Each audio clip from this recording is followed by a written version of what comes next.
c'est Einstein qui écrit à son ex-femme, la fameuse Mileva, une scientifique de grand talent. Et il écrit au sujet des problèmes de son fils, qui était schizophrénique, mais ils n'étaient pas encore entièrement rendus compte. Et en fait, ce qu'il écrit est assez extraordinaire parce que Édouard, son fils, était un admirateur de Freud et il aspirait à devenir lui-même psychiatre. Dans cette lettre, Einstein exprime sa profonde inquiétude pour leur fils et indique catégoriquement sa méfiance envers la psychanalyse.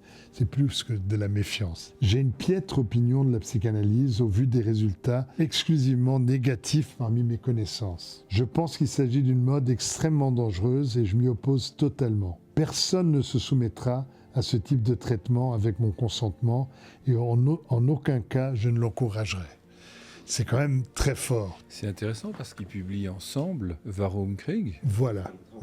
Freud a raconté leur rencontre d'une façon assez anecdotique. Il a dit « Je connaissais autant la physique qu'il connaissait la psychanalyse et c'est pour ça que nous nous sommes entendus très bien. » Mais en fait, je crois que Einstein est un peu revenu sur ça. Il y a des lettres plus tard où il admire Freud, parce etc. Parce que c'est une violence... C'est d'une violence extrême, mais c'est la aussi... lettre date de 1932. 32. Et je crois justement dans ce livre, Pourquoi la guerre, c'est ça ? Chaque partie présente un respect et une déférence auprès de l'autre. Ils connaissaient l'importance l'un de l'autre. Mais là, il s'agissait quand même de son fils. Tu vois, sujet sensible. Et sujet sensible, et en fait, il n'a fait qu'empirer, et il a fini par être admis dans un hôpital psychiatrique